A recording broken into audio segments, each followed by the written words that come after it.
What's happening, beautiful people? Welcome back to another stream, part 2 tonight, right here on Cassius Morris Official. Just hopped off another broadcast. Did a memorial stream for the late Phil Campbell, of course, of Motorhead, of course, who just passed away this evening. I figured maybe we're not going to drag the political stuff and all these different stories into one stream. Maybe a bit disrespectful. You know, too soon is a thing still in this world, so I wanted to make a separation of the two streams. So we are back on live here this evening. So much to talk about. I don't even know where to start. We, of course, have a bunch of stuff going on with the Iran war. We have Donald Trump and Pete Hegseth speaking on the fact that the new leader may have actually been disfigured and severely injured in a U.S.-Israeli strike. We're going to take a look at all the information there. We have Joe Rogan speaking on Trump and all the latest things happening with the administration and, of course, the UFC coming to the White House. We have Trump on the Jake Paul podcast, so a ton of political stuff this evening. And guys, we're doing it good. You know, I sort of have been torn about covering anything to do with Iran. And if you guys haven't noticed, maybe some of you have, maybe some of you haven't, this is my first stream talking about the Iran situation.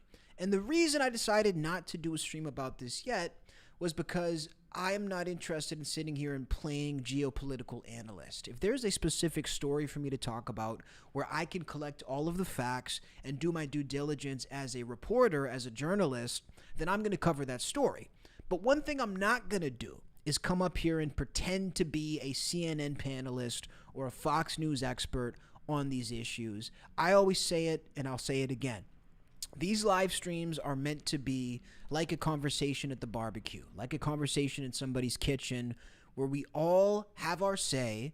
We're not necessarily experts, but we can sit down and speak about the facts. So as long as I can speak about the actual facts happening in a situation, well, then I'm going to jump in and do it. And tonight is one of those scenarios. Also, it's a thing, by the way, to the people who say, oh, don't talk about politics. I have to talk about politics because that's the reality we're in right now. And I tried the same thing with the pandemic when the pandemic came around. I remember when COVID first started. I was petrified to talk about the pandemic on my YouTube channel because I felt like people would say, what does he know? He doesn't have the right to talk about this. Where's his background? Meanwhile, the world kept falling deeper and deeper into COVID. And what happened with my content talking about daily events and breaking news was it felt like my content started to almost fall out of relevance because there's all these crazy things happening in the world and I was sitting there with the microphone pretending it wasn't happening. I learned my lesson from COVID. I'm not going to make that same mistake again. And if you don't like what I'm doing, guys, just don't watch it. Listen, I'm not here to beg people to watch me. Anybody who has a problem with me being on top of it or wants to paint me into a corner or typecast me for being on top of shit, don't watch me. I don't need you to watch me. The only people I want watching me are the people who get it and the people who are on board. So let's hop into the first story for tonight. We got no time to waste. Make sure to smash that like and sub as we get started. So Donald Trump and the Trump administration alluding to the fact that the new supreme leader of Iran, or I guess I don't know if he's considered the temporary leader at this point. We don't know who's going to be coming next. I mean, with everything that's happening, there could be a new one tomorrow. But the current supreme leader of Iran, the Trump administration is alluding to the fact that this man may have been severely injured in a recent U.S.-Israeli airstrike. So let's just go back on a couple of points here to give you guys the context. So on February 28th, the U.S. and Israel launched a major airstrike on Iran, of course, killing the supreme leader Ali Khamenei. This was a massive story coming just a day or two after the U.S. actually decided to enter Iran. So I think people were very surprised as to the velocity of this move and how quickly the turnaround actually happened. So on March 8th, 2026, his son Mojtaba Khamenei became Iran's new supreme leader. And this is drawing some speculation because since March 8th, as of the time of this broadcast is currently March 14th, he has not appeared publicly whatsoever, not even once since taking power, only releasing so far a written message. Now, the U.S. Secretary of Defense, Pete Hegseth, says that Khamenei is, quote, wounded and likely disfigured. suggesting the injuries came from a recent U.S.-Israeli strike which happened during the war. Now, Iranian officials confirmed that he was injured. So it is confirmed that the new supreme leader was hit, but they say he can still lead. So let's go ahead and take a look at the video footage and the relevant points here. First, we're going to look at Pete Hegseth talking about this. And by the way, I feel like there's pretty good reason for suspicion here. I mean, look, this is a pretty easy one to dispel. At the end of the day, if you're okay, like if somebody says I'm physically disfigured, it's a pretty easy myth to get rid of because I just turn on my camera and wave. Not being seen since March the 8th, definitely very, very suspicious when it comes to this situation. So let's go ahead and listen to what Pete Hegseth had to say, further fueling the theories that the new supreme leader is gravely deformed. Has no air defenses. Iran has no air force. Iran has no navy. Their missiles, their missile launchers and drones being destroyed or shot out of the sky. Their missile volume is down 90%. Their one-way attack drones yesterday, down... Bro, my hairline looks good today. Quit fucking with me. My hairline looks all right? That one pissed me off, I'm not going to lie. Air defenses. Iran has no air force. Iran has no navy. Their missiles, their missile launchers and drones being destroyed or shot out of the sky. Their missile volume is down 90%. Their one-way attack drones yesterday, down 95%. And as the world is seeing, they are exercising sheer desperation in the Straits of Hormuz. Something we're dealing with, we have been dealing with it, and don't need to worry about it. Soon and very soon, all of Iran's defense companies will be destroyed. Iran's leadership is in no better shape. Desperate and hiding, they've gone underground, cowering. That's what rats do. We know the new so-called not-so-supreme leader is wounded and likely disfigured. He put out a statement yesterday, a weak one, actually, but there was no voice and there was no video. We will keep pressing. We will keep pushing, keep advancing. No quarter, no mercy for our enemies. So another. There you go, guys. So that's Pete Hegseth speaking on the fact that the Iranian supreme leader, of course, the son of the now former supreme leader who was killed, they're saying, look, this guy's not in good shape. This dude is gravely injured. Now, Donald Trump did have something to add on this as well, and I'm going to read you guys' thoughts in the chat in just a moment, so drop your thoughts as we look at this next clip here. Tell me, do you think he's gravely injured? How do you think this is going to go for the United States? What are your thoughts on the current situation with the U.S. and Iran? I want to read all of your thoughts. There's no wrong answers here, guys, so however you feel, make sure to drop your thoughts in the chat. This is a place you can do that. Look, this is not the mainstream media. I'm not funded by corporate backing. I'm not funded by anybody. I mean, sure, we get ad revenue. I'm not funded by any specific donor or company. So this is the place where everybody can have their say. We're not going to MSNBC you. We're not going to CNN you. We're not going to Fox News you. We're not going to pigeonhole your opinions in these streams and try to put you in your place. This is the place for everybody. I don't care if you're a MAGA hardcore supporter, and I don't care if you hate Donald Trump and loathe him. There's no wrong answer. And that's what happens when you do a stream by the people for the people. It's such a noticeable difference for me as a broadcaster and journalist, but also hopefully for the audience. Look, I've worked in big media. I've worked for huge companies. I've done the radio shows. I've done the streams for other people. The feeling and the difference when you're not controlled by the mainstream narrative is palpable. So go ahead and drop your thoughts. We're going to read them. Finally, we hear. Let's hear what President Trump has to say about the claims that Iran's new supreme leader is, quote, gravely injured. Let's take a look. From the supreme leader in a long statement. We don't see him. He doesn't read the speech. They say he wrote the speech. First off, do you believe he's alive? I think he probably is. I think he's damaged, but I think he's probably alive in some form, yeah. There you go, guys. So President Trump speaking on the fact that he believes that Iran's current supreme leader is gravely damaged, but what did he say? Alive in some form? Finally, we hear from the Supreme Leader in a long statement. We don't see him. He doesn't read the speech. They say he wrote the speech. First off, do you believe he's alive? I think he probably is. I think he's damaged, but I think he's probably alive in some form. Yeah. Thinks he's probably alive in some form. Thank you, Big D. I appreciate it. Shout out the chat. Shout out everybody who's just tuning in now.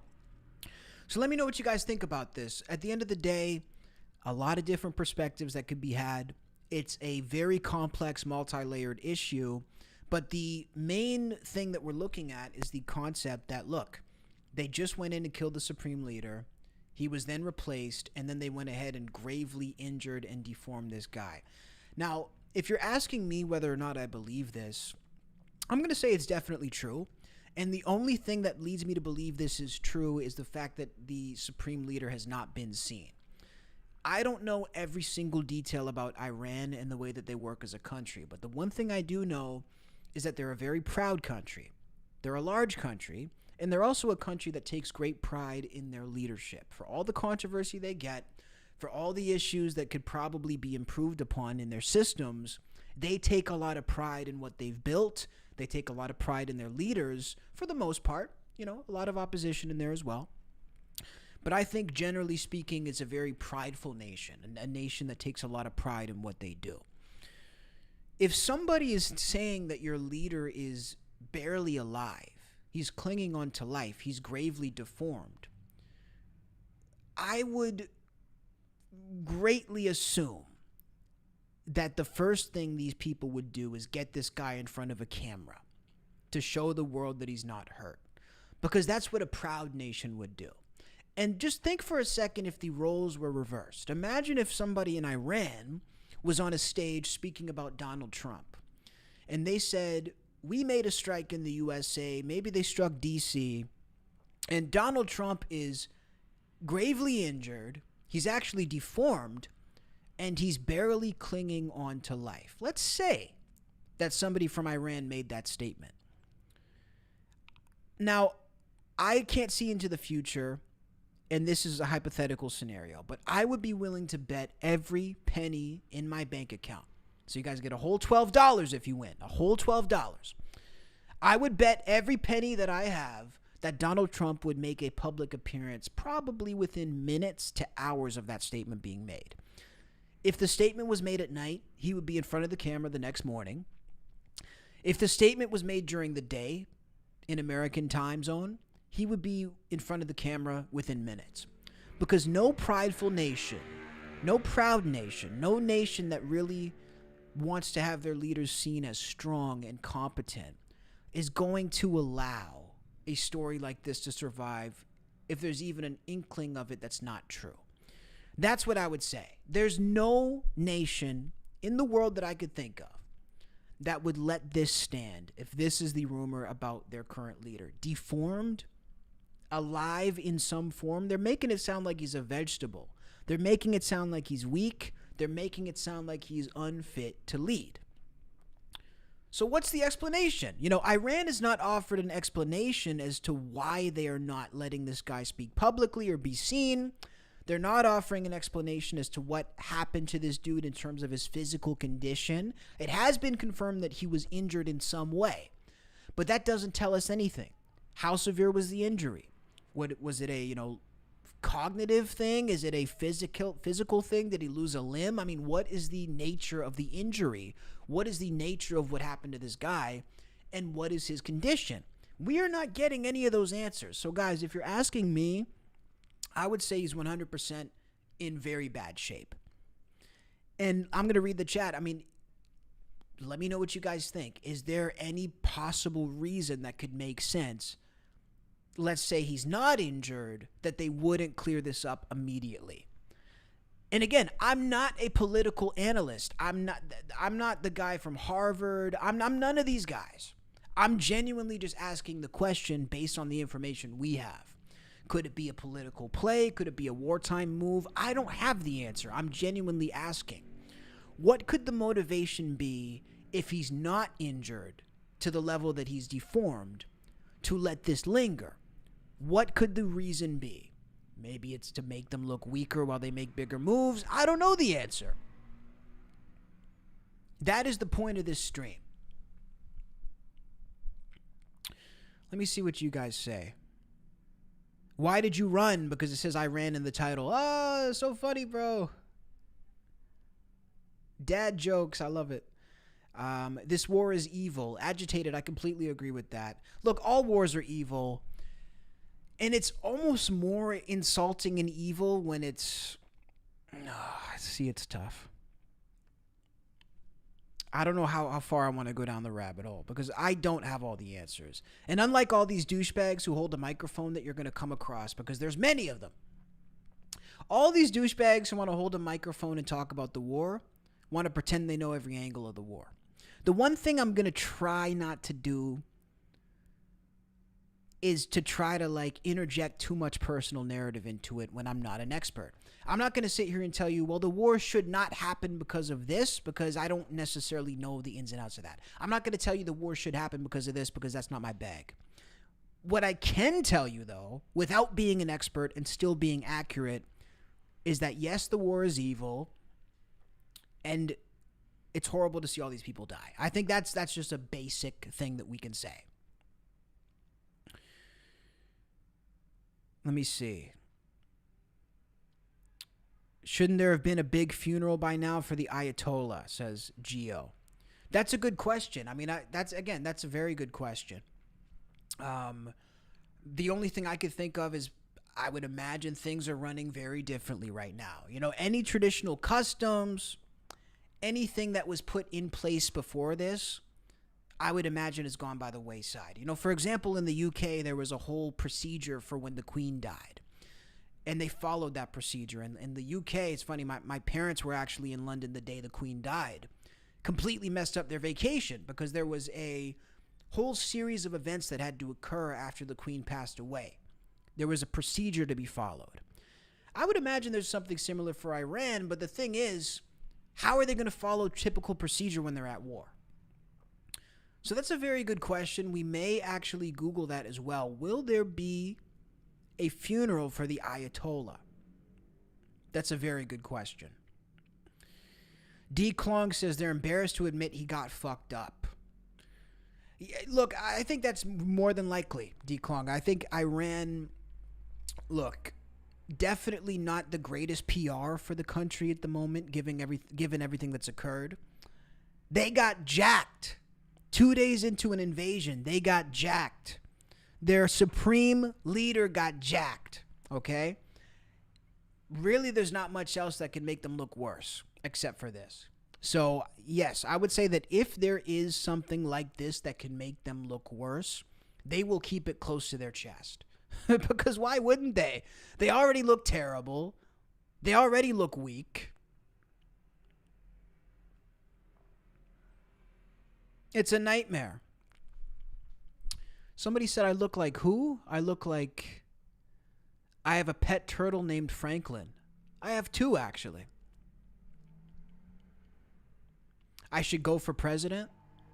Oh, you're too kind. Listen, the closest I'll ever get to being president is just sitting here talking like this. If Trump has rallies, these are my rallies. I'll have a rally every night. I appreciate what you're saying. So let me know what you guys think. We're going to keep reading the chat as we go. I don't know the source of good versus evil. Certainly I do. I don't know the source of those words. Yeah, I do actually. Thank you, though. I appreciate that. So let's take a look at a couple other clips, and we will try to find out more information about what exactly is happening with the new supreme leader of Iran. But ultimately, guys, it's pretty scary. You know, it sounds like we're at a point now where Trump is, I think if he had it his way, which it doesn't really sound like he is, by the way. You know, the one main thing we've heard about this war from a lot of people on the inside, Tucker Carlson has talked about it, some of Trump's top aides. Trump doesn't seem to be giving a lot of enthusiasm when it comes to this scenario. And my hypothesis here, and usually I'm pretty accurate, when it comes to my predictions is that Trump is going to try to get out of this as soon as possible. We're seeing new articles saying that Trump aides are trying to tell him to get out of this and just declare it a win. We've done enough. Trump himself seems to be realizing that the anti-war crowd, who largely voted him in, by the way, for the second term, we have to remember, a lot of the people who voted for Trump voted for him because no new wars was the main campaign promise. Next to the border, next to law and order, next to the economy, it was one of the main pillars of his campaign. No new wars. So I think Trump is feeling the heat. He's not overly enthusiastic about this to begin with, and now it's starting to make him less popular. This leads me to believe Trump is probably going to try to get out of this as soon as possible. You guys tell me if you think that's even an option. I don't know if that's even possible. Some people are saying this war is going to last years. Some people are going to say it's going to end quickly. What do you guys think of that point? But we have a lot of people commenting on it. We have a couple clips here from Joe Rogan who spoke on it. Actually, this is the wrong clip. Let me go to the right one. Smash that like and sub, by the way, guys. I'm going to keep reading your comments here.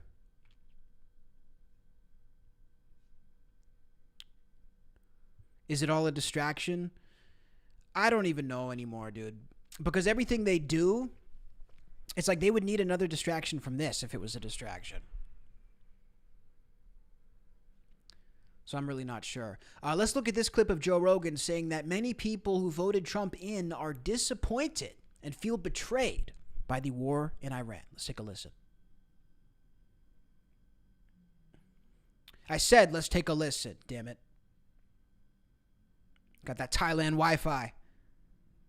But it just seems so insane based on what he ran on. This is why a lot of people feel betrayed, right? He ran on no more wars and these stupid, senseless wars, and then we have one that we can't even really clearly define why we did it. Well, but he said he's against endless wars. Well, they're running all, against endless wars. Listen, man, they're all endless. Did Well, you ever hear Rumsfeld talk about Iraq when That's it first? such a disingenuous characterization of what Trump said, by the way. This guy's trying to, I don't know who the guest is on Rogan, but he's trying to spin it like Trump didn't really say no new wars. He 1,000% said no new wars. Yes, he did advocate against endless wars, but Trump was very clear with what he meant and what his stance towards war was. And what was his answer when he talked about the war in Ukraine? I think it was very telling when it came to Trump's mentality about war. He said, I don't think about war in the terms of winning or losing. I think about war in the terms of I want people to stop dying. There's too many people dying. So Trump never really been certainly not a champion of war, but also to characterize it like he was wishy-washy about his perspectives on war, it's not true. Maybe he was lying. Look, it's perfectly possible that Trump was a huge warmonger. Maybe he loves war, but that's not what he told us. So don't try to gaslight us as viewers to tell us that's what Trump meant.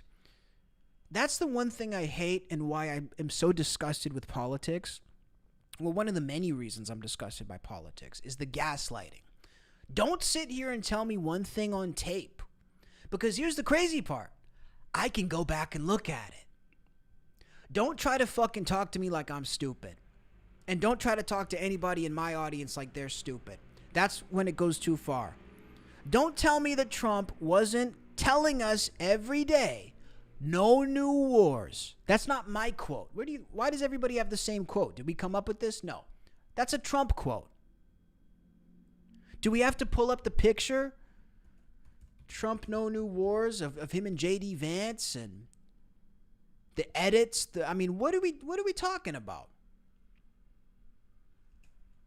Now that you can't even find the photo. Yeah, they were posting stuff on X, though, like, you're voting for peace. A vote for Donald Trump is a vote for no new wars. Stop bullshitting. Let's run it back. I'm sorry. I totally hijacked the clip. But it just seems so insane based on what he ran on. This is why a lot of people feel betrayed, right? He ran on no more wars and these stupid, senseless wars, and then we have one that we can't even really clearly define why we did it. Well, but he said he's against endless wars.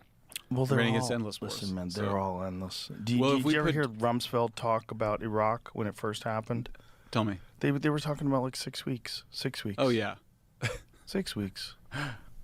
yeah. But they put that was ground force, and I know that they've not ruled that out. For me, that would be They have? they have not. Oh, my understanding no, is that I'm they've sorry. not. Yeah. I thought you said and now. Yeah. Have now.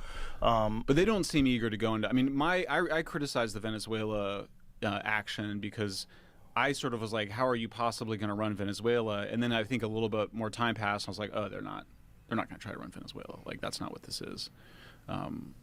They just wanted to take over the oil.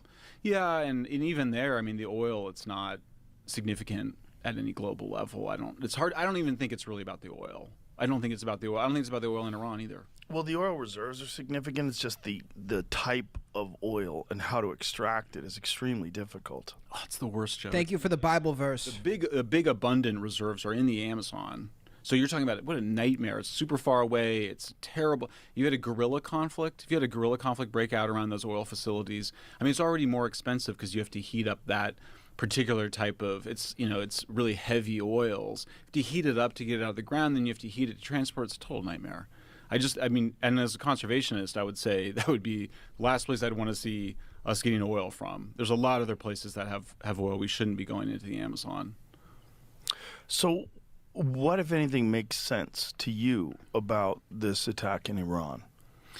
I don't know that I'm not sure what I think of it. I mean, I don't like it. I mean, the whole older system was that you had this international, the Security Council would have to agree. The Congress would have to agree. That's all gone now. I mean, it's just a totally different.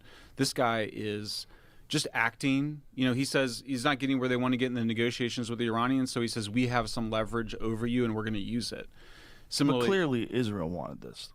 Israel has its own motivations, I think. Yeah. But I think it's not quite accurate to say that. I just don't think I think all the evidence shows that Trump is his own man and he is the president. Ah, this dude is such a shill. Who is this guy? All the evidence shows that Trump is his own man until it comes to being Netanyahu's bitch. Then Trump is no longer an independent. Give me a fucking break. And it's so the gaslighting and the lies that they try to feed us. It's so funny because nobody's buying it anymore. See, in order for me to believe this, I would have to not have a working pair of eyes. And then also be deaf on top of it. And thank you for Joe. I appreciate Joe, and shout out to the chat. I'm reading you guys. Thank you guys as well for your support. But I'm reading, or I'm listening to Joe. Thank God that he brought up Israel, because why are we sitting here and acting like this isn't directly related, if not caused by Israel completely? For anybody, it's so disingenuous. And maybe you support Israel strongly. Maybe that's not the point that you really want to make. Maybe it's not the convenient point to make given your stance as an individual. I get that. I get that politics are tied up in a lot of different things. It's not that cut and dry. But it also tells me that if you're playing this little game here where we're pretending it's not, you're not being intellectually honest, and there's other motivation there for you. And look, I get it. That's why I stay at arm's reach, sort of arm's length from politics. I do this, but I don't really have the interest in getting into it because the people that you're dealing with are people who are not telling the truth. And to me, it's hard to really even take seriously any form of debate or conversation or back and forth when the person that you're talking to is not being honest. See, we could have a real debate about Israel and their involvement and what it means, the positive aspects on Israel's part and the negatives. There's many layers to go through. But when you shut it down with gaslighting and you're disingenuous and you say, oh, no, Israel has nothing to do with that. Trump's his own person. There's no way he was influenced. You're not being honest. And maybe it's for political reasons. Maybe it's due to personal reasons. Maybe it's both. Maybe it's financial reasons. That's why it's such a dirty game. There's so many things tied into it. But I can't take you seriously if you're not being honest. The first thing that should be mentioned in these conversations is Israel. For you, and we're going to use it. But Similarly, clearly, Israel wanted this. Israel has its own motivations, I think. Yeah. But I think it's not quite accurate to say that. I just don't think I think all the evidence shows that Trump is his own man and he is the president, and like literally he couldn't even give Elon the battery subsidy that he wanted. You know what I mean? It's like, I get that. I've never seen a politician act that independently. A president act that independently. So I'm skeptical of. I mean, I think that Rubio was sort of like, well, they were going to attack, and so we had to, there's some of that, but I just think Trump's doing what he wants to do, and we should. You really think it's that simple? Trump's doing what he wants to do. That's it? Yes. You don't think people are influencing him? Because there's a lot of war hawks around him, right? There's a lot of people that want this and have for a long time. I mean, Netanyahu's in there, but then Tucker was in there a bunch. But do you think Tucker has the kind of influence that Netanyahu has? Well, I mean, I guess if you just base it on the outcome, then the answer is no. No. Oh my God, this guy makes me sick, dude. What a shill. Hey man, 366 people watching. That's crazy. Yo guys, everybody hit the like and hit the subscribe right away. I appreciate that. I don't actually look at how many people watch while I'm streaming. I just read the chat. So I see here 366 watching.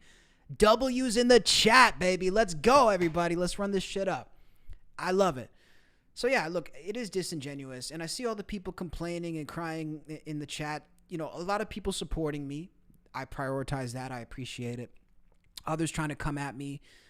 At the end of the day, it doesn't affect me.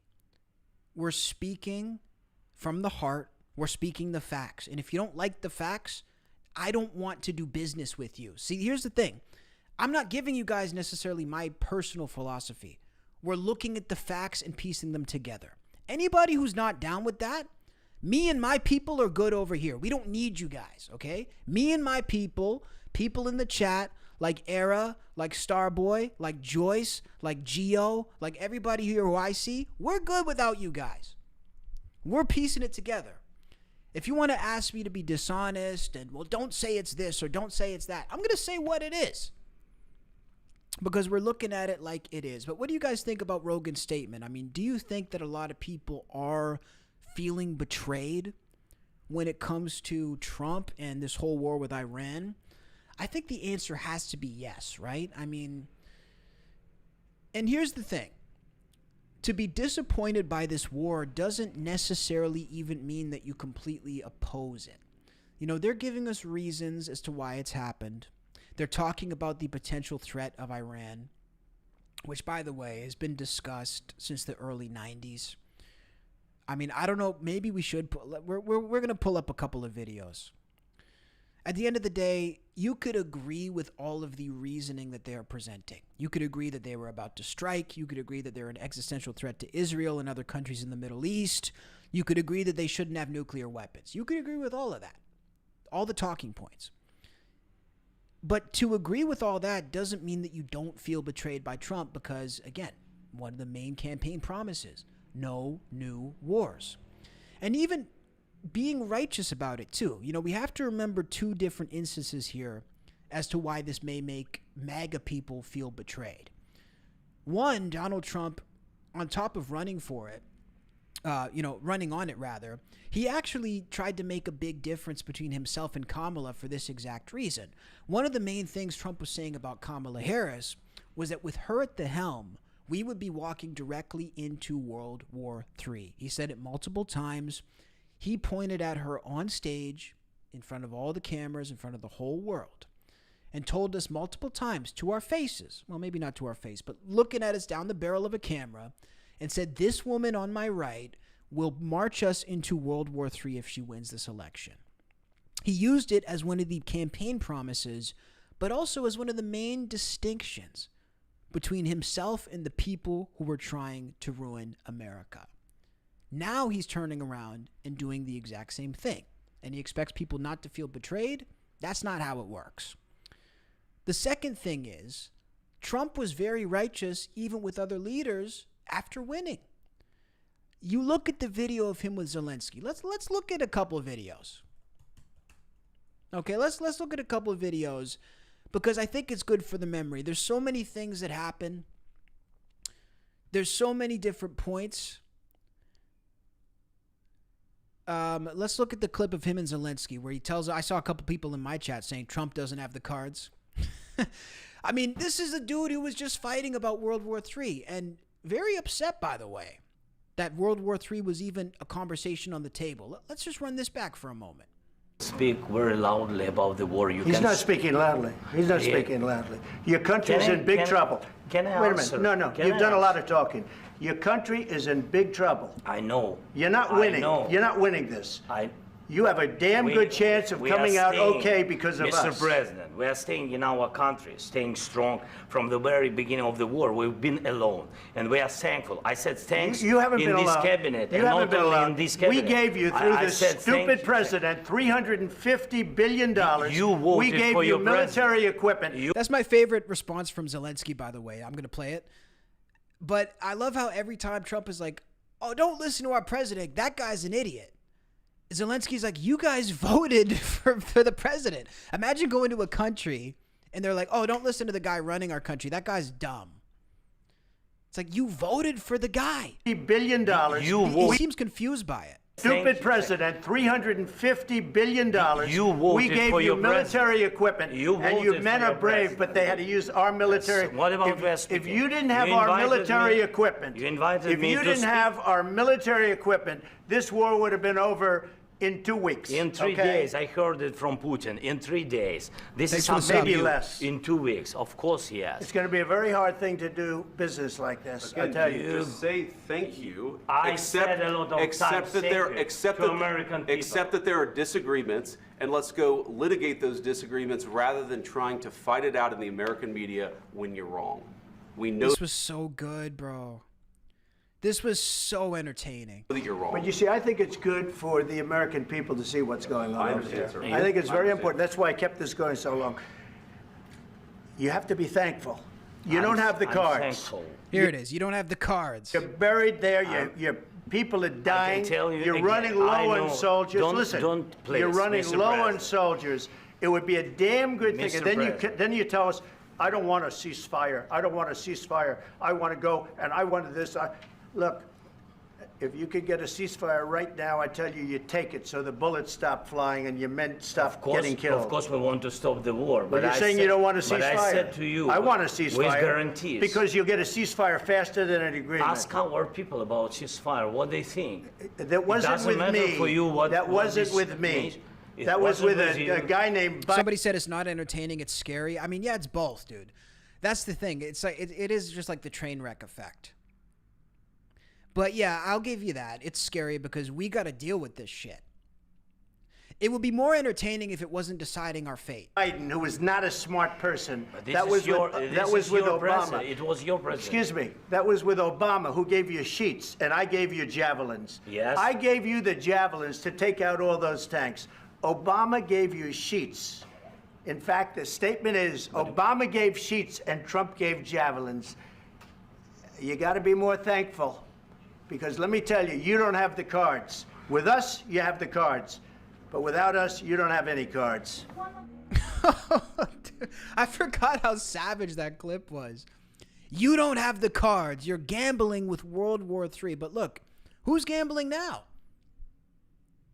Chat, who is gambling now with World War III? And that's the reason I play this clip in the first place. Now, stick with me. There's a rhyme and reason to all of the things I'm saying and showing right now. When we talk about people feeling betrayed by Donald Trump, this is the reason why. And I want to really reiterate this point. You could probably be in a position as an American Trump supporter where you listen to their reasoning and rationale behind going into Iran, and you could actually maybe support it. Maybe you can actually even agree with their motivations behind going in. The only thing is this wasn't what we were promised. This is not what anybody was promised. The Trump supporters in America were given one simple promise when it came to wars, and that is that we were not going to have any. Now, on top of the no new wars and how vocal Trump was against other people when it came to wars, the other part about his campaign, now we have to remember no new wars is over here, but the other reason he won too was because people wanted this Ukraine situation dealt with. People wanted this Palestine-Israel situation dealt with. So not only was it no new wars, he was also voted in under the pretense that he was going to be a more effective person to end the existing wars. So think about where we are today now when it comes to Donald Trump and his presidency. People voted for him in good faith, believing that he was not going to start new wars and that he was going to end the existing wars. He promised us that he was going to end the war with Ukraine and Russia on day one. Now, last time I checked, guys, it's been about a year. It's been a pretty long day, don't you think? How long is this day going to last? Because from what I understand, it's still happening. So he hasn't delivered on stopping the current wars. The situation with Israel and Hamas is getting worse by the day. Situation in Ukraine and Russia is not any better. And now we're in a whole new war with Iran. So I don't care how committed you are to Donald Trump. I don't care how much stock you've put. You know, a lot of people invested a lot into Donald Trump winning. And a lot of people felt like it was going to bring major positive changes. And maybe it will, and maybe it has in other departments. But you got to understand why somebody would feel betrayed by this. And it's got to make sense to you. If you can't admit that it at least makes sense why there might be a level of betrayal, you are not an honest person. And again, I think politics is a great way to weed people out because it says a lot about people. The people who can be intellectually honest, not play tribal political games of this is my side and they're always right. Somebody who can say, you know, this Democrat did something good, this Republican did something bad. Just call it like you see it. Those are the people I respect. The people who are tribal, the people who are like, I've already committed to MAGA, so this has to be right, you are the problem. If you cannot admit that the candidate that you voted for made a wrong move, you are the problem in America. If you cannot admit that the person that you put behind that desk maybe isn't doing everything correctly, maybe a lot of good things, but not everything right, and that there's some things that could be worked on, you are the problem. And that's not a partisan issue. It goes for the people also, you know, the same way I'm talking about people not admitting Trump's fucking up right now. Those same people are the people who were not admitting that Joe Biden was too old. I don't care what the issue is. If you are so loyal to your party that you're willing to lie to us, all those people who told us, what did they tell us? Joe Biden is cognitively sharp. Joe Biden aced all his medical tests. Joe Biden aced his cognitive exams. It was all bullshit. And you know why people bullshitted us about that? Because they were playing allegiance to their political party. The people who were intellectually honest and genuine, those people, even while being lifelong Democrats who voted for Joe Biden, they came out and told us, hey, this guy's not in a position to serve and he's unfit. It doesn't matter what your political affiliation is or how much you've put into that party. For me to respect you, you have to be honest. You have to be honest. So we have more clips here. I mean, again, let me know what you guys think. I think it's certainly worth... Let me see what you guys are saying. Their pride and ego gets in the way. Exactly. It's horrible. That's the thing. It's all theater at a certain point in my time. At a certain point in time. Am I Mexican? No, I'm not Mexican. But let's play another game of guess the race Cassius is. Chat, put your bets in. Who's gonna guess my race tonight?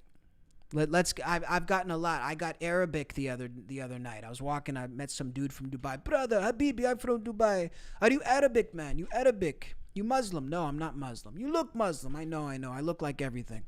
I look like everybody. My race is whatever country I'm in, whichever one makes me cool with the locals. So if I go to Dubai, I'll be Arabic. All right, let's look at this other clip here. This is Joe talking more about, and I appreciate that Joe is using his platform for this, more about Trump potentially being controlled by Israel. The elephant. We're not supposed to talk about this, even though it's wildly obvious. Elephant in the room. Which just doesn't make any sense to me unless we're acting on someone else's interests, like particularly Israel's interests. Just didn't make any sense to me. Like if they had supposedly dismantled their chances of making a nuclear bomb, whether or not that's true, or I mean, it's so hard to know. He was unsatisfied, and just like he was like, I'm not getting anywhere in these negotiations, and I'm going to replace the person I'm Guatemalan and white is very specific. negotiating with. It's just, turn over the table, like change things up. You're not getting anywhere, and you could say he was too impatient. Their view was the Democrats were too patient with Iran. They kept trying with Iran. They weren't giving them what they wanted. I'm not defending it. I'm just saying I think that's what explains it. They haven't done a very good job explaining it, because I think that it just sounds to some extent like what it is, which is that they're acting without. They're sort of like, well, does it result in regime change in Iran? We don't know. They might say that we want that or whatever, but that's not ultimately. They're not acting on the basis of achieving regime change. But it just seems so insane based on what he ran on. I mean, this is why a lot of people feel betrayed, right? He ran on no more wars and these stupid, senseless wars, and then we have one that we can't even really clearly define why we did it. Well, but he said he's against endless wars.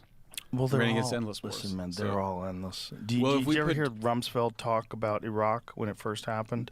Tell me. They were talking about like 6 weeks. 6 weeks. Oh yeah. 6 weeks. That's everything, by the way. Every war is going to last for 6 weeks. I remember as living in Canada at the time during the pandemic, they said it was 6 weeks to flatten the curve. That was my favorite quote from Trudeau at the time. I'll never forget that. That quote was reverberating around the inside of our houses and inside of our brains. 6 weeks to flatten the curve. And I remember 7 months in, I remember saying 6 weeks to flatten the curve. How long is a fucking week nowadays? How long is a goddamn week in today's society? The whole older system was that you had this international, the Security Council would have to agree, the Congress would have to agree. That's all gone now. I mean, it's just a totally different. This guy is just acting. He says he's not getting where they want to get in the negotiations with the Iranians, so he says we have some leverage over you and we're going to use it. Similarly, But clearly Israel wanted this. Israel has its own motivations, I think. Yeah. But I think it's not quite accurate to say that. I just don't think I think all the evidence shows that Trump is his own man and he is the president, and like literally he couldn't even give Elon the battery subsidy that he wanted. You know what I mean? It's like I get that. but I've never seen a politician act that independently. A president act. But he said, I look like I'm Mossad. Yeah, I'm Mossad. That's why I do live streams literally calling out the Mossad and calling out, okay, yeah, you got me. You got me. Rebel, you got me. That independently. So I'm skeptical of. I think that Rubio was sort of like, well, they were going to attack, and so we had to. There's some of that, but I just think Trump's doing what he wants to do, and we should. You really think it's that simple? Trump's doing what he wants to do. And Yes. That's it. Yes. You don't think people are influencing him? What a 'Cause dummy. there's a lot of war hawks around him, right? There's a lot of people that want Yeah, this and Tucker have was in for a there, long right? time. I mean, Netanyahu's in there, but then Tucker was in there a bunch. But do you think Making the case against it? Tucker has the kind of influence that Netanyahu has? Well, I guess if you just base it on the outcome, then the answer is no. No. But that's what I'm saying. I just think he listens to everybody, but I just don't think it's Russians aren't behind him. Israelis. Trump is. Look what he's been through. He's got where he is. There's no way he's gonna. They don't have anything on him. That's How my do you know view. that? I don't think they have anything on him. But how do you know behave that? way? What do Well, you- he in what could, way? but I'm not. We don't see any evidence for it. What is this idiot talking about? I'm so sorry. We don't see any evidence that Israel has anything on Trump. That's one of the dumbest things I've actually heard in a while. All this stuff about the Epstein files, Epstein's ties to Israel, the way that every country Israel has ever wanted a piece of, Trump is now going after. Again, how stupid do these people think we are? You really expect me to believe this? Well, you wouldn't see any evidence until it broke out. Until Sure. they released it. Yeah, and we'll get it. I'm sure we'll get into Epstein, but I just think when you don't have evidence of something, then you can't assume that it's happening. I haven't seen any evidence. I've seen evidence that Trump is fully independent. With particularly this case of Elon, surprised me. I would have thought at a minimum you'd give your largest campaign contributor the one thing he wants. I mean, Doge was something he wanted too, but and then I look at Iran and I kind of go, you know, Trump has always won. I mean, Trump has been criticized. He said he doesn't want Iran to have a nuclear weapon for a really long time. I don't know the exact date, but certainly. Well, no one wants Iran to have a nuclear weapon other than Iran, right? Yeah, I think that or their allies. He also put it this way. He was also critical of the Democrats' approach, which was the sort of the mainstream IAEA approved approach, because of course under international law, Iran has the right to a nuclear energy and to nuclear facilities, including the centrifuges and the enrichment. Iran has the right to all that under international law, and Trump doesn't agree with that, and he's not going to let international law get in his way. So, when you say he has a right to it, you're talking just about nuclear power, right? Right, but that includes enrichment. So, you know, to a certain point, right? But they've already surpassed that point, right? Yeah, and I believe if I'm wrong, I'll correct it on X. But I don't think it specifies the level of enrichment is part of the issue, and then you've got these centrifuges, and so it's all been a cat and mouse game. I personally do not doubt for a minute that Iran wants nuclear weapons, and that's what's been going on. I think some of these chat messages are literally making me like, I'm trying to get through this clip. Somebody says Epstein this, Epstein that. You guys aren't trafficking freedom fighters. It's so cringe to pretend you care so much. Can somebody check this guy's hard drive, please? Yo, Alex in the chat. Alex needs his hard drive checked immediately. This dude sounds like the creepy uncle at the get-together.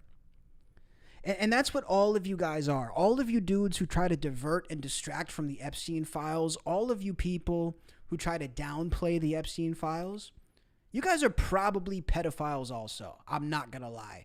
Because this is the way that these people operate.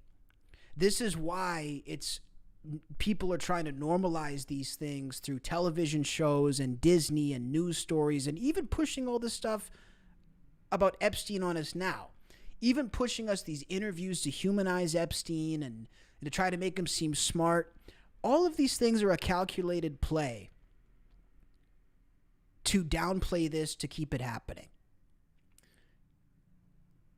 And you guys are not fooling anybody. All of the people who are trying to downplay Epstein, I have serious suspicions about you.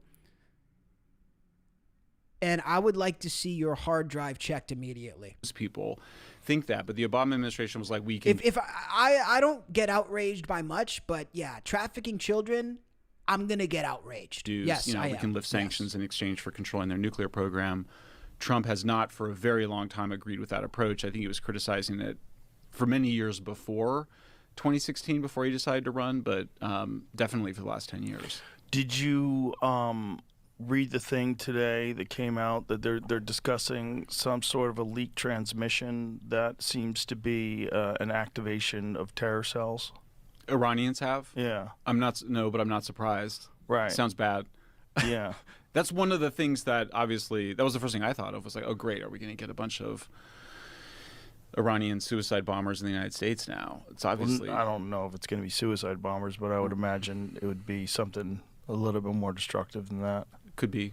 I don't know what they can get in. I mean, Sean Ryan's been having folks on that say that people are getting in with heavy artillery. I just don't know the status of it. Well, the real problem is they can do for 4 years the border was wide open. Oh yeah, and definitely. If you guys are just joining, we're watching Joe Rogan speak on the current state of USA and if they're influenced by Israel. And I mean, I almost laugh out loud even saying that is such a stupid statement to make when it's so obvious. Look, what do you guys think? Ultimately, I've made my stance maybe not clear enough, actually. I saw a couple people asking what my real stance is. Guys, my stance is based on what's happening in the moment. So I need you guys to be very clear on where I stand. People will say I go back and forth. Yeah, because things go back and forth. Everything is not linear when it comes to politics and world events. Some things these guys do are good, and some things these guys do are bad. So where my stance is not predetermined.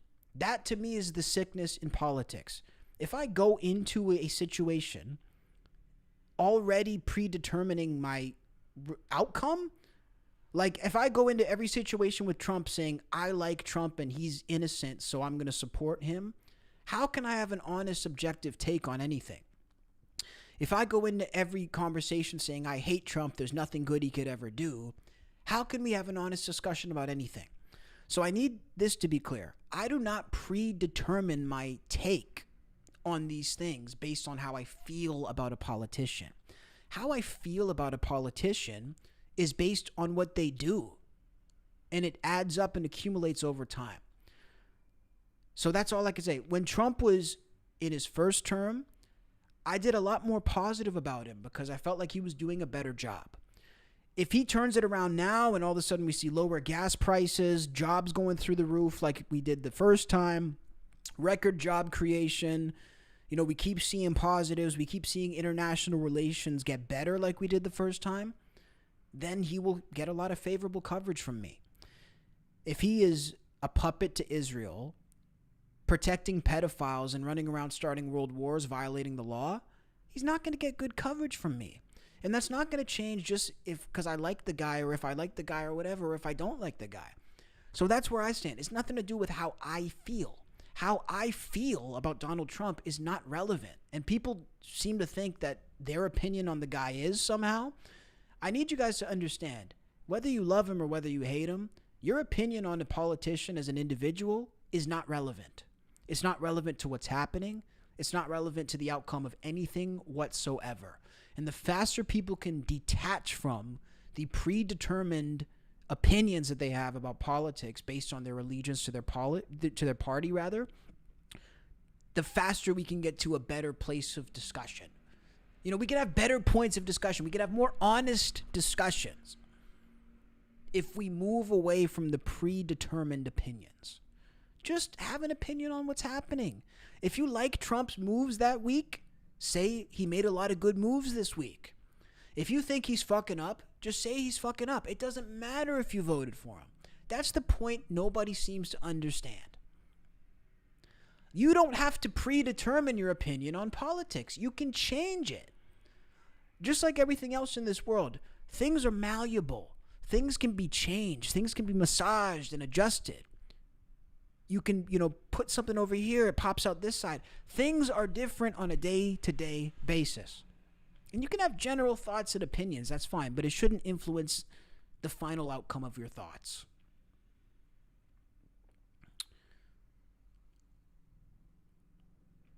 Let me see what you guys are saying. I'm a grifter. If I'm a grifter, I'm not doing a very good job because I just deconstructed the grift right in front of you guys. If I was a grifter, I would actually be saying the opposite of what I just said. So you don't really seem to understand what a grifter actually is. I literally just deconstructed what a grifter would do if he was looking to grift and explained how I'm not doing it. And it makes zero sense. If you think about what you just said, it literally does not make an ounce of sense. If I was a grifter, I would be doing the opposite of what I'm doing. And I'd be making a lot more money. Rebel says, anybody who can't hold the people they voted for accountable or scrutinize their actions. Exactly, you're being blindly led. I completely agree. Don't pay attention to the haters. I appreciate that sentiment. I mean, I'm not bothered by it. I just think it's just funny that people can say some of this stuff and be serious about it. It says, my opinion is to stop the war. We already lost close to 200 of our servicemen. This war is a joke. Is that true? Wow, I did not realize it was that number of people lost. And by the way, rest in peace to all of the individuals who died. I think it's horrific. I think it's horrific what's happening. I think it's horrific what we saw at the girls' school. And I don't even care what the scenario was behind the school. I mean, I do care, but I think it's just as tragic either way. Somebody's questioning the 200. Yeah, is that a true statement that we lost 200? I don't know. Yeah, I don't think that's true. Yeah, in the back of my mind, I'm thinking, is that a true statement? Should I do my job for 2 seconds and try to find out the real number? How many U.S. troops have died in Iran? That's what a journalist would do, right? He'd look it up at least. 2026, how many troops? Let's see what Google says.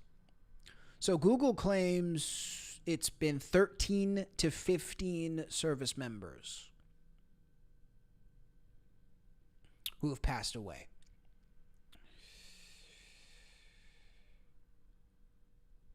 Yeah. But look, either way, this is the thing. This is the dystopian era that we are in now. Our world and our climate now is so dystopian that I can be like, it wasn't 200 people who were killed. It was only 7. Write it off. Like, as if 7 people being killed for nothing is, like, not that bad. And that's why I struggled to cover anything to do with the war up until this point. Because you guys see the numbers tonight. We're doing phenomenally well on this stream. Really, we are. I know I could do these numbers every night talking about this, but I didn't really want to talk about it until I learned a bit more, until there was a more specific story. But more so because it's just so dystopian. It's so dystopian. And this was a point that was made by people, political panelists. I watch a lot of different stuff. I don't always catch their names. But there were panelists and people who were mentioning that the wars today are so different because we have the moment-to-moment updates of everything that's happening. And we've never had this before. And, past wars that have happened, we've got news updates. We've had things coming from live television. We've been updated to a degree about Afghanistan and we've had updates. But the world we're in now, you get to literally watch a war live. You get to live stream a war. Live and direct, 100% real-time action. And to me, that's the only reason I struggle with this, because that's so dystopian. We get to consume it almost like it's not even real. Like it's like a video game. And I don't say that to trivialize it. I just say it because maybe it doesn't really click. This is my thought process. Maybe it doesn't really click for us and it feels,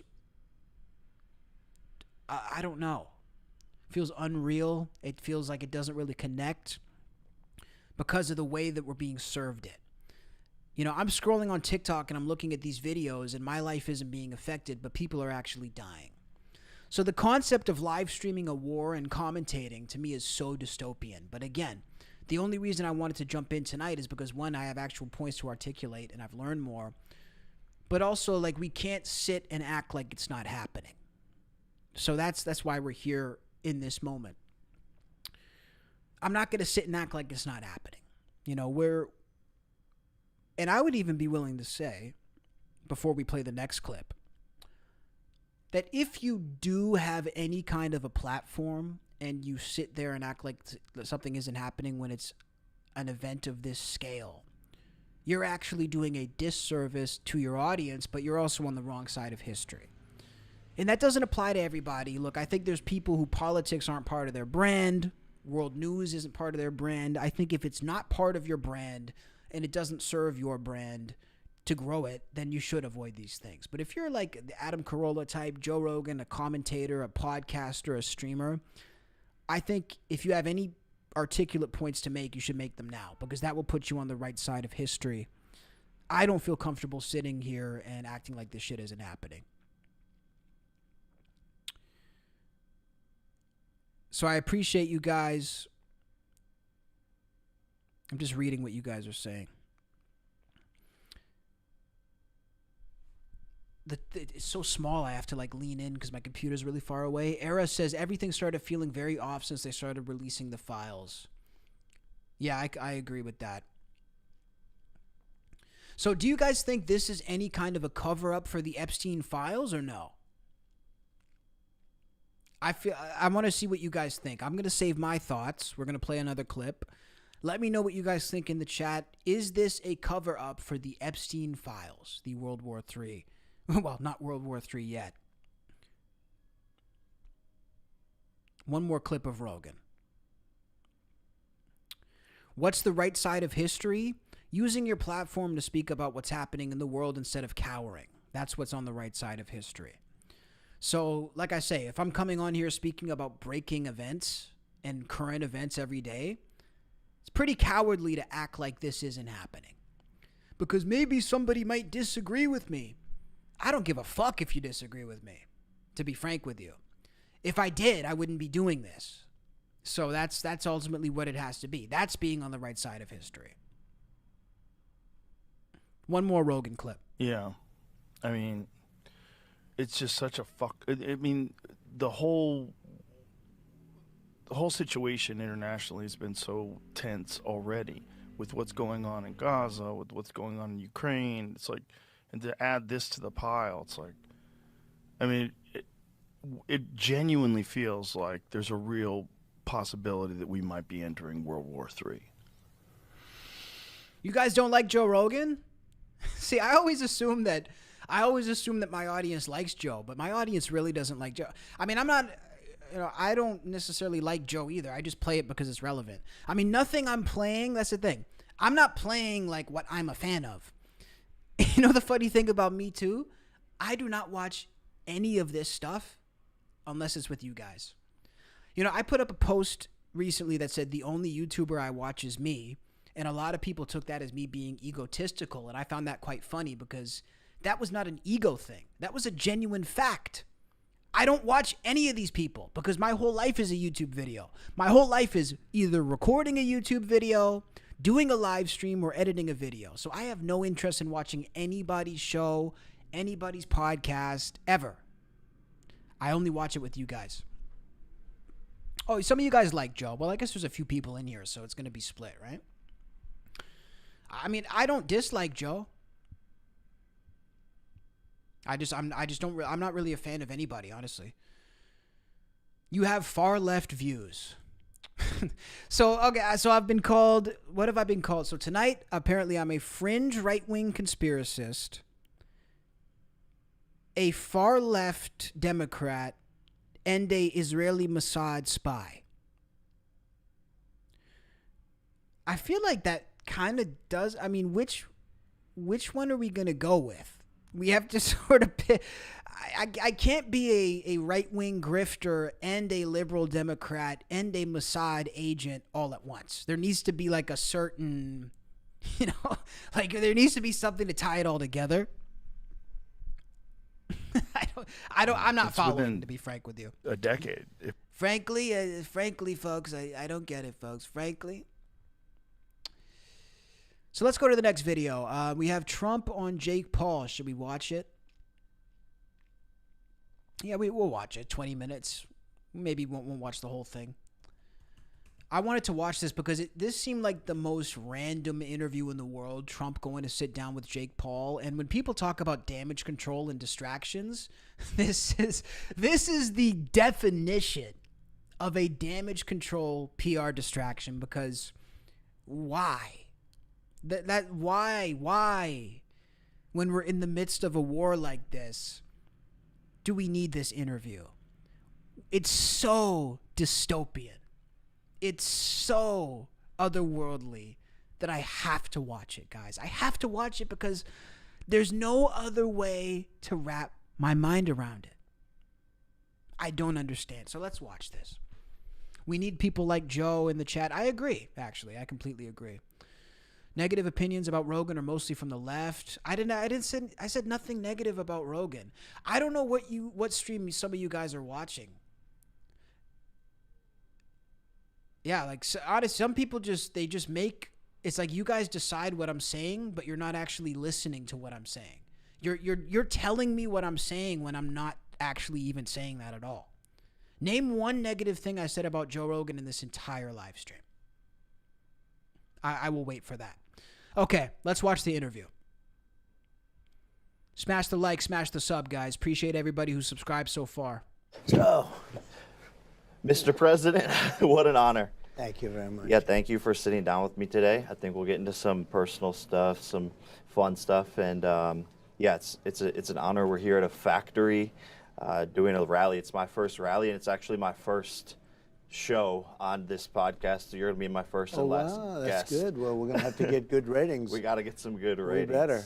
This is the first episode of his podcast.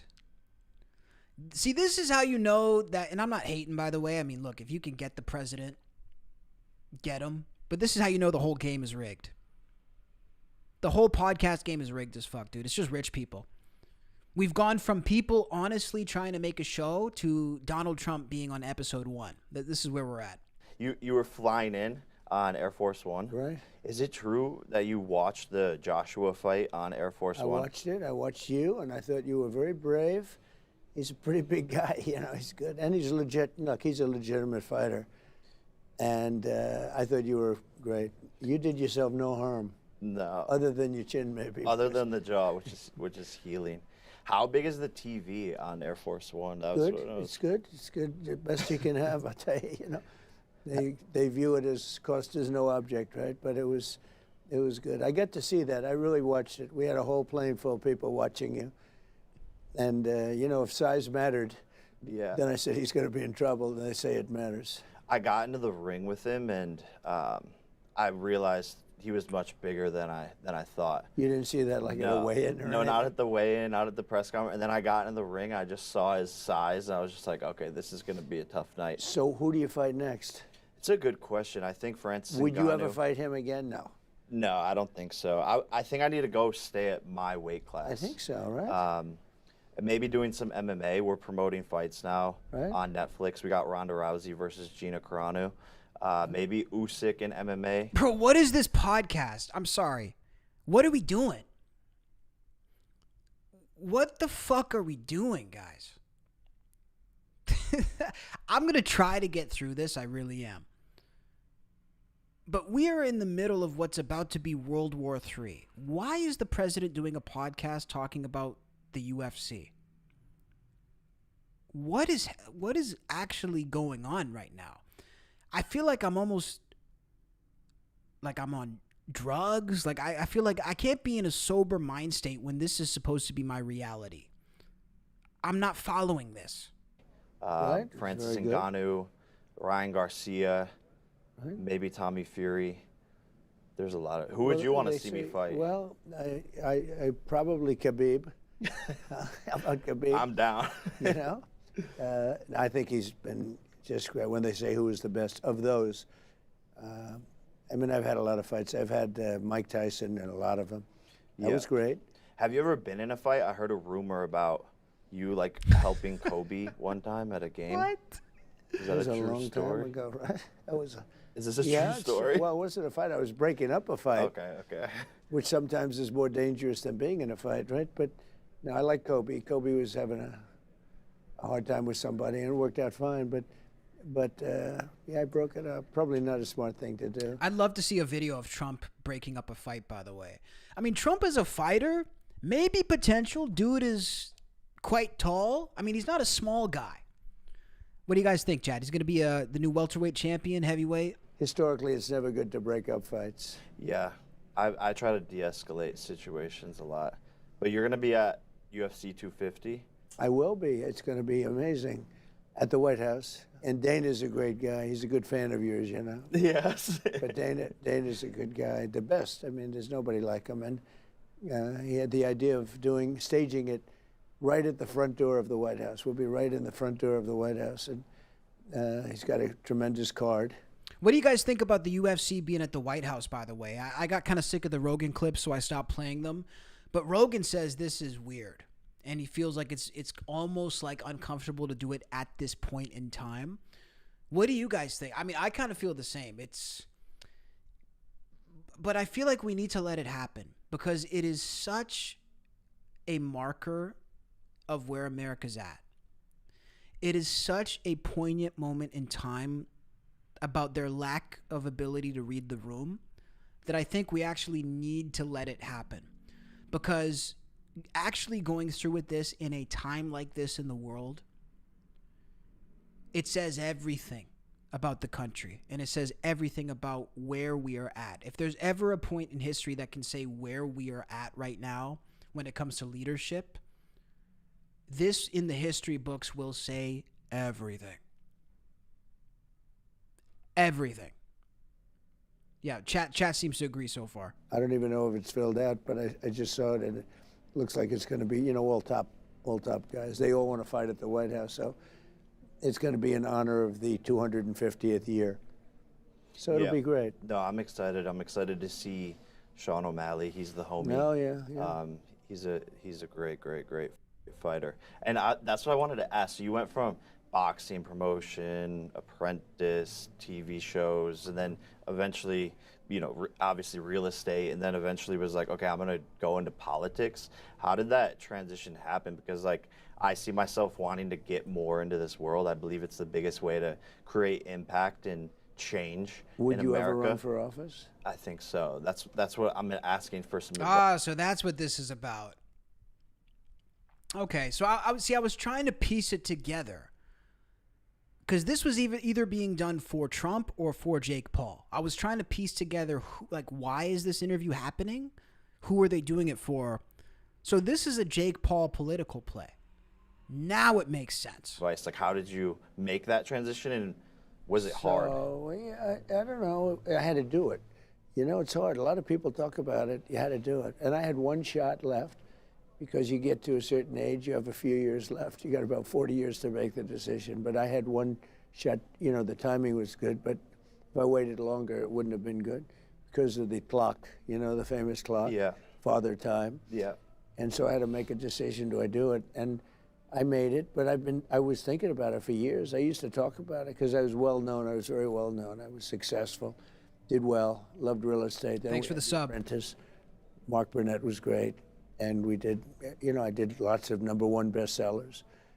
My books were all bestsellers, and I see we have magazines. I was on this magazine so much. I'm looking at that picture. What are you doing to me? Show me that picture.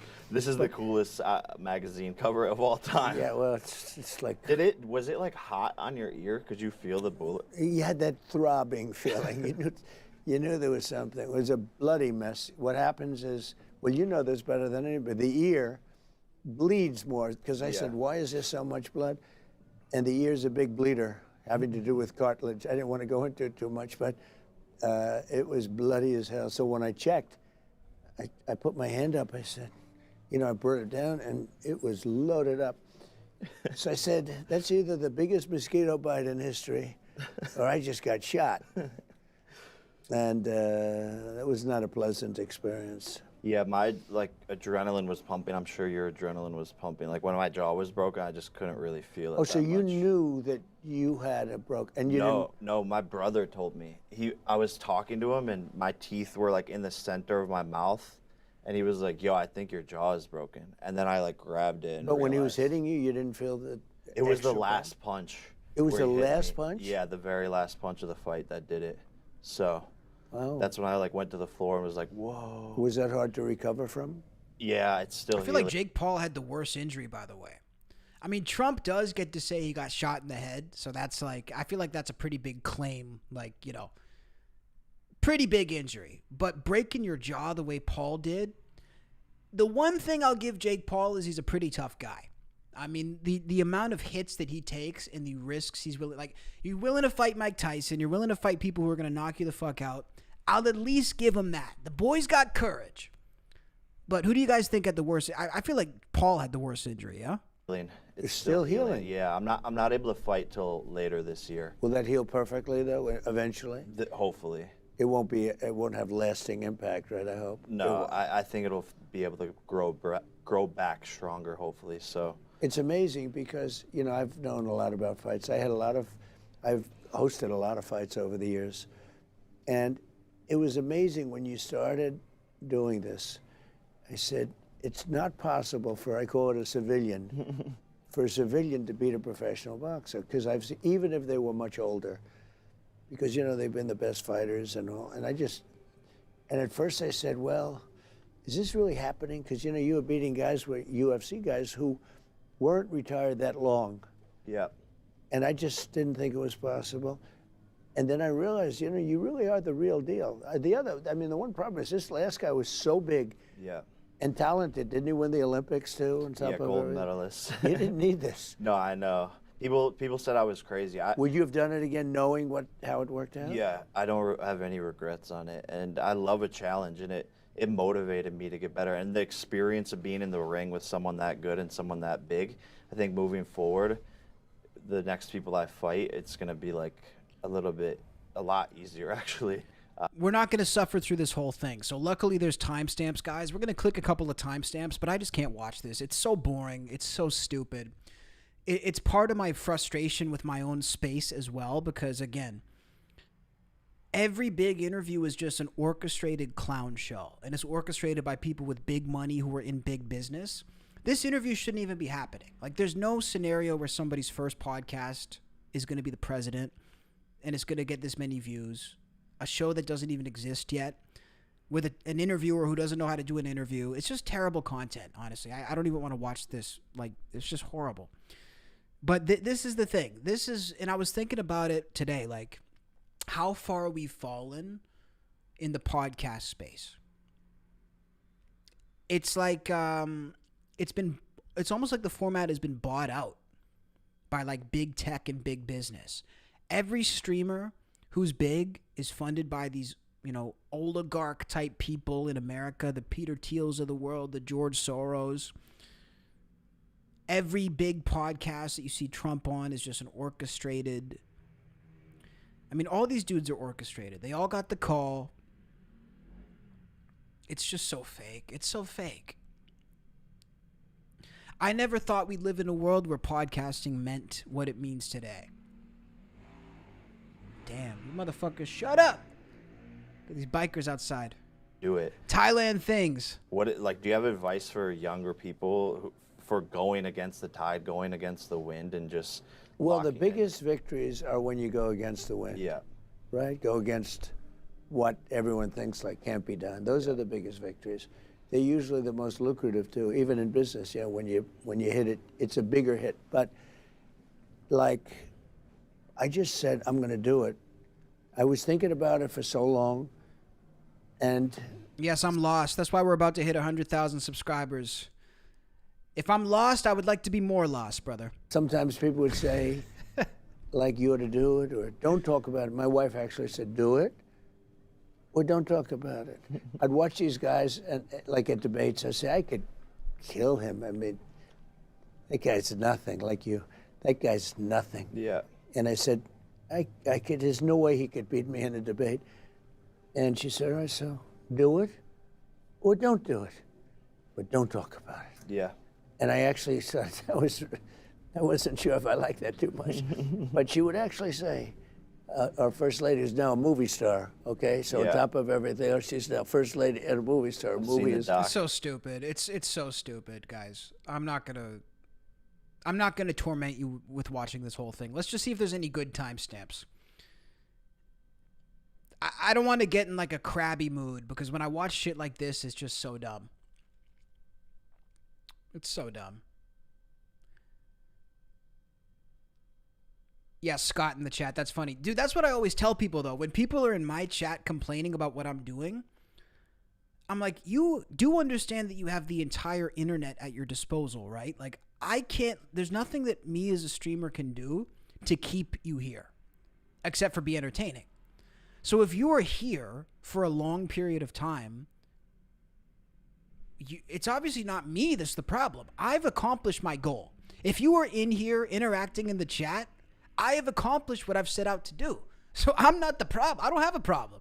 It's whoever these dudes are, they're the problem. Let's look. So Trump on winning the election. Jake's fighting career. Boring. Trump on Iran. Let's listen to that one. Great election. And the country's doing unbelievably well. This country, I mean, we did this excursion. We had to do it. Wipe out evil. Sometimes you have evil. And for 47 years, they've been killing people, in the most violent way. The roadside bombs all over the place, 95% of them are from Iran. Soleimani, that was the one. We took him out. We did a lot of things, the B-2 bombers, and all of this whole thing that we're doing now is people have waited for 40 years for it to happen.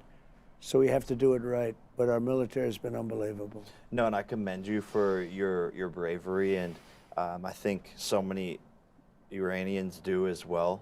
And I was a bit shocked too. Like, everyone else in the world was like, "This is the greatest thing," and I think what you're doing is phenomenal. And I was shocked that so many activists, like Mark King, hit me on Instagram. We'll look at doing it in the future. Not right now, though. Like, oh, we support women. We want women to have all these rights. Meanwhile, you're liberating the women of Iran, and then they have an issue with it. I thought that was very confusing. We support gays, but they throw gays off the buildings, Yeah, okay? We support this. I mean, What did he say?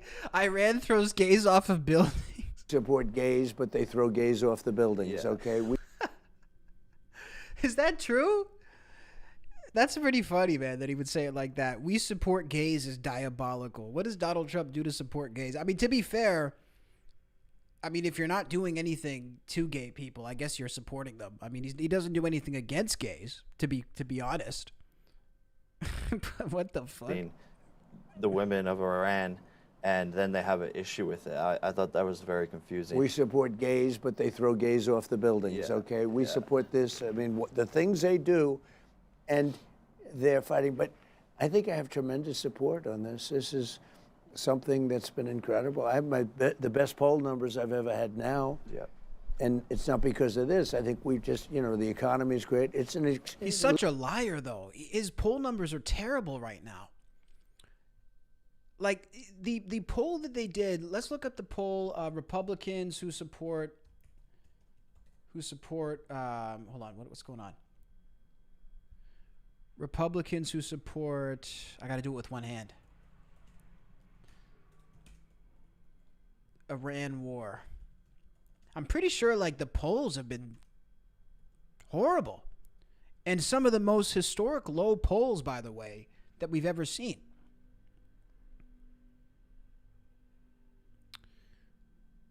Oh. Okay, so I guess there's some new polls that came out. So according to ABC, 9 out of 10 Republicans that self-identify as MAGA support the war. Okay, so maybe he's right.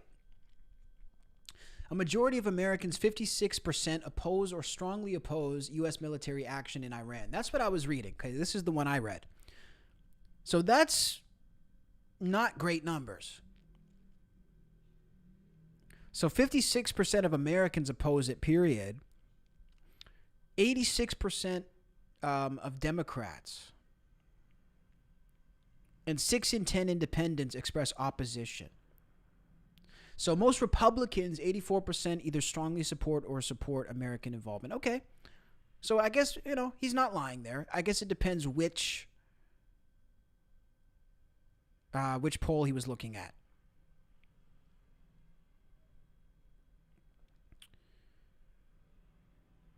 Am I getting my facts off of Google? Yeah. How about this? If I'm looking for a poll number, where do you suggest I get it from if it's not Google? Do you recommend that I have it beamed into my brain by, ethereal forces? How would you, if I'm sitting in front of a computer, let's have a real conversation. If I'm sitting in front of a computer, how does your stupid ass expect me to pull up a number for you outside of Google? Are you that stupid? I can't believe some of these comments. Era, thank you so much. I appreciate it. Hope to see you here again. Thank you very much. A little bit of we take a little winding road for a little while, but we have to wipe out the evil. It's an evil curse. They're evil people. And, hey, we wiped out their Navy. We wiped out their Air Force. We wiped out everything there is to wipe out. We wiped out their leadership twice. The second time they were meeting to pick which one of them would be the leader, they got wiped out. Now they're looking for a third time. I don't know. People say the sun, but nobody knows where the sun is. The military has been unbelievable. I built the military. I had a great first term, and I built the military. We had the best economy in history in my first term. We built the military in the first term. I didn't know I'd use it so much, but you look at Venezuela, which has worked out incredibly well. Yeah. That was a great military attack. Was it strategic to go after Maduro first and secure the Venezuelan oil and then go after Iran? So no, it wasn't time-wise. It wasn't. It was with Iran. We knew we had to do something because they were going to be attacking us. If we didn't attack them, they were going to attack us. And remember, guys, Iran has been weeks away from securing a nuclear weapon for 30 years now. this is why I laugh, and this is the only reason I think it's so obvious when you look at like the Israeli involvement. I mean, it's not even a question. You know, if we look at the video of Netanyahu, I hope we can find this quickly. Iran nuclear warnings. If we look at, yeah, this is great. So this video shows 33 years of Benjamin Netanyahu's telling us that Iran is weeks or days or months away from launching a nuclear strike and having a nuclear weapon to fire off. Let's take a look at this. This is why I laugh. You're telling us that there were days away from striking. The only issue is you've been telling us this for 3 decades. You've probably heard this line before. Iran has never given up its quest for nuclear weapons and the missiles to deliver them. That's because Israeli Prime Minister Benjamin Netanyahu has been saying this for more than 30 years. Saying it forever. Claiming Iran is close to having nuclear weapons. Nuclear weapons. Nuclear weapons. Atomic bombs. In 1992, as a member of parliament, Netanyahu addresses the Knesset. He says, within 3 to 5 years, we can assume that Iran will become autonomous in its ability to 3 to 5 years. He said this in 1992. Develop and produce a nuclear bomb. 3 years later, in his book Fighting Terrorism, he repeats the same time frame, 3 to 5 years. Thank you, Mr. Chairman. Fast forward to 2002. Netanyahu testifies before a U.S. congressional committee actively calling for the invasion of Iraq. Are there any other nations that you would recommend that the United States launch preemptive attacks upon at this point? The 2 nations that are vying, competing with each other, who will be the first to achieve nuclear weapons, is Iraq and Iran. The invasion happens months later. No weapons of mass destruction are found in Iraq. This is a fragment of a 2009 U.S. State Department cable released by WikiLeaks. Netanyahu tells members of Congress that Iran is 1 or 2 years away from being capable of developing nuclear weapons. It's 2012, and Netanyahu is holding up his infamous cartoon bomb at the UN General Assembly. By next spring, at most, by next summer, at current enrichment rates, they will have finished the medium enrichment and move on to the final stage. Yeah, I'm seeing in the chat he doesn't age. I was thinking that too. This dude's been at it since longer than I've been alive, chat. This dude has literally been in politics longer than I've been born. And he looks the same. It's kind of weird. From there, it's only a few months, possibly a few weeks, before they get enough enriched weeks? This was 2012. Uranium for the first bomb. And now, 33 years after Netanyahu's first so-called imminent warning, Israel attacks Iran.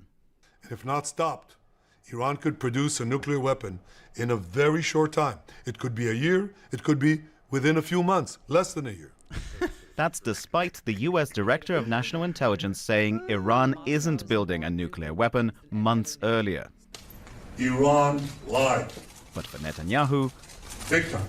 The slogan has been the same for decades. Dmitry Medvedenko, Al Jazeera. I'm not going to mention his background. What was the background?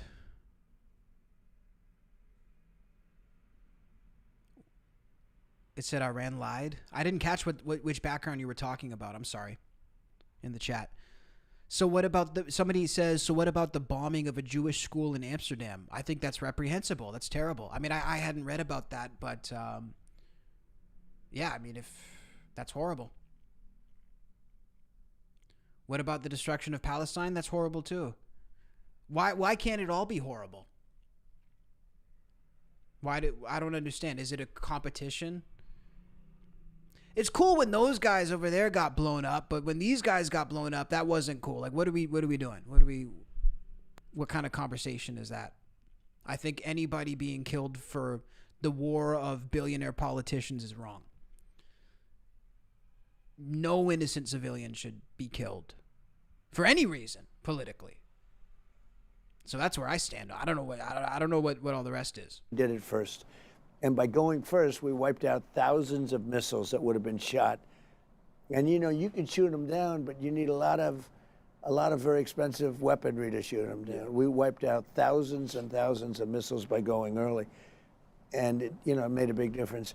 No, Venezuela was the right time. They've been after Maduro for a long time. They were sending drugs. I mean, they were sending drugs into our country. You've seen it. Yeah. They were sending. Thanks, Beastie Boy, for the sub. Prisoners. They emptied their prisons. They let them into our country, and it was just the right time. I mean, so it was had nothing to do with. It was an interesting question because people say, "Well, you did so well with Venezuela. Did that give you the spirit or the confidence to go?" And nothing to do with it. We had some negotiations where I would have preferred making a deal. I guess. I don't know. Look. I wasn't that anxious to make a deal. Then it would have to be a really good deal. They had to get. The number one thing is they cannot have nuclear weapons, okay? Because a nuclear weapon, they have a nuclear weapon, bad things, they would have wiped Israel off the face of the planet. Our timing on that was incredible. If we didn't do the B-2 attack, the B-2 is the attack of the nuclear, they would have had a nuclear weapon. If they had a nuclear weapon, they would have used it in the Middle East against Israel and other countries. And what do you guys think so far about this interview? I'm seeing in the chat, not all human lives matter to everybody. They want you to be selective. Well, that's the thing. And again, I'm not going to go and harp on the same points over and over again, but that's why it's really important for me on these streams to strongly oppose political tribalism. That's what I would like to call it. Political tribalism to me is so sick because we get to the point where lives are lost and there's not even humanity attached to it because those guys oppose my political party. We see it with wars. We see it even with individuals. I think one of the most telling scenarios in recent times politically was Charlie Kirk being assassinated. When we saw the different reactions to that and how political tribalism really was like a mind virus to people when it came to this dude being shot and killed and how they reacted to it on both sides, by the way. Very concerning. Very concerning. I thought that not shooting people in the head, regardless of their views, was one of the things that we universally had agreed upon. I don't know, maybe I'm confused. I thought that the idea was that all murder was wrong. I kind of thought that's what we had agreed on as a society. Maybe I'm wrong. My whole life, I've been under the impression that killing people because they disagree with you is immoral and wrong.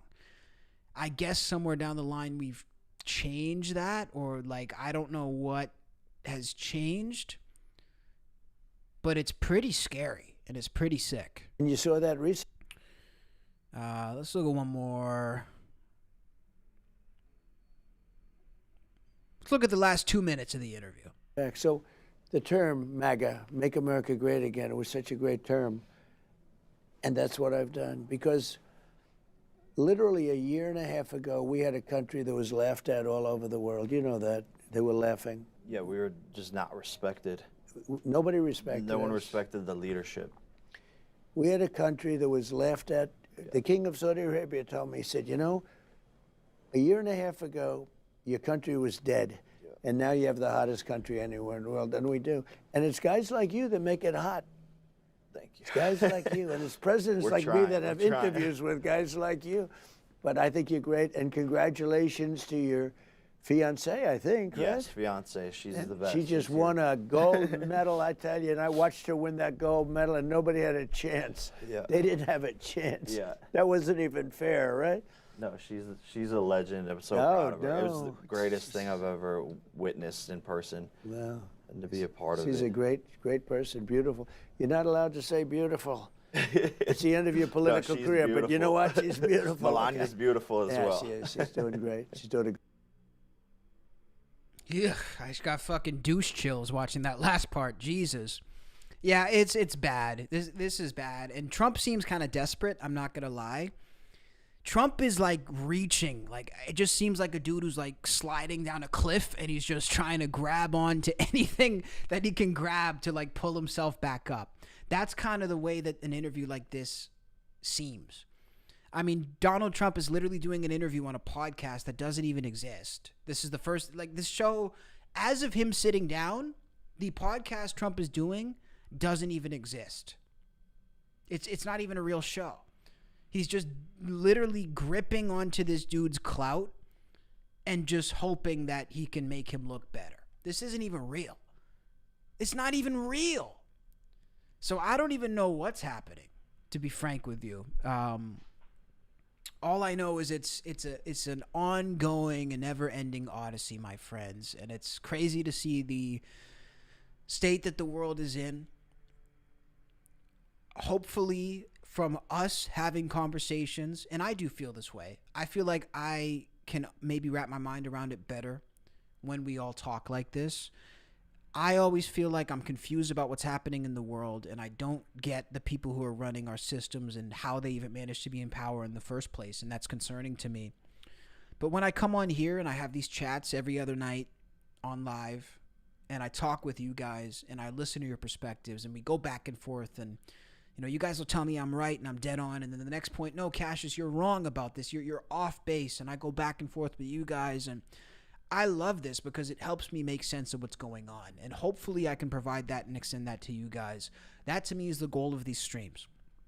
I think a lot of people, myself included, are very confused about what's happening in our world and what we're being told to believe and not believe. But I truly believe that the more that we stick together, the more we can have these open dialogues and have these conversations with people who agree with us and people who don't. That is going to be the pathway to making sense of the world that we're living in today, and hopefully making some sort of positive ripple effect in the world today. That's the only thing I can control. That's the only thing I can do. I really come to accept that. I think 2026 is the year of accepting that you really should only focus on what you can control. And I've spent a lot of energy thinking about this stuff and trying to rationalize it, and I don't think it's going to happen. But the only positive thing we can do is control our reaction, control our dialogue, control our information intake when we look at certain things and how we process them. And that is going to be the way to create positive change in the world. I truly do believe that. So I think having these conversations with you guys, not from the perspective of somebody who is bought and sold and paid for by corporate media, which I am not being paid for and financed by big business, not being paid for and financed by political donors or political parties even, and being able to have an open dialogue, the likes of which you're not going to hear on other channels. I hate to break it to you, but all these other channels, they're bought and paid for. They're sold. You're not going to have an open dialogue like this. So that is my goal, and I appreciate everybody being here with me, because every time we have one of these conversations, it is a big middle finger and a huge pushback to the mainstream media. Every time we congregate in this live stream and we go back and forth and you tell me I'm right and you tell me I'm wrong and I ask you why, and maybe you guys get one over on me and I say, you know, you guys had a point there.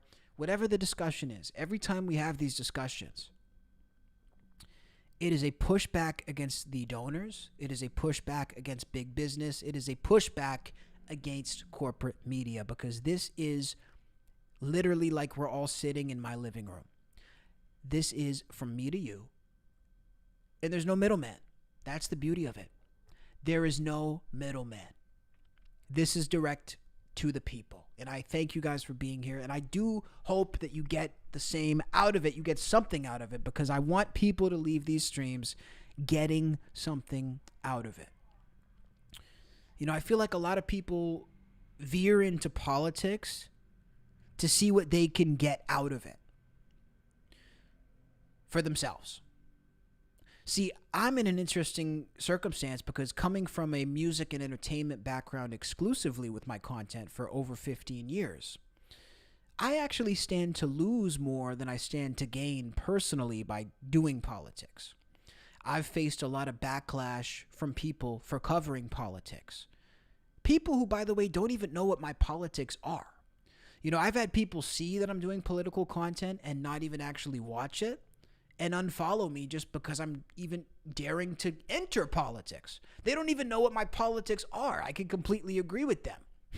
That's the part that I find funny. They don't even know. They're like, whatever your politics are, we don't want to hear it. We don't give a fuck. So I stand to lose more than I stand to gain by doing this from my existing base. But the new people I continue to meet every day, the dialogues that we can have, the fascinating anecdotes that I get from people all over the world, makes it worth it for me and makes me want to keep going. We're going to be live pretty much every other day. Every day we have new content. And I can't wait to see you guys here for more. So let me know what you think in the comments. There's no right answer. There's no wrong answer. This is about hearing what you guys have to say. I'm very curious to read even more. And thank you guys so much for being here. Someone just says, shut the fuck up. I love that. I'm in the middle of like a heartfelt speech. This is how you know you're on the internet. You give like a heartfelt speech, you open up for a second, you really pour your heart out, and then you open the chat, you just see shut the fuck up. I love it. I fucking love the internet so much. Thank you guys for being here, man. Have a phenomenal day, night, whatever it is in America at the moment.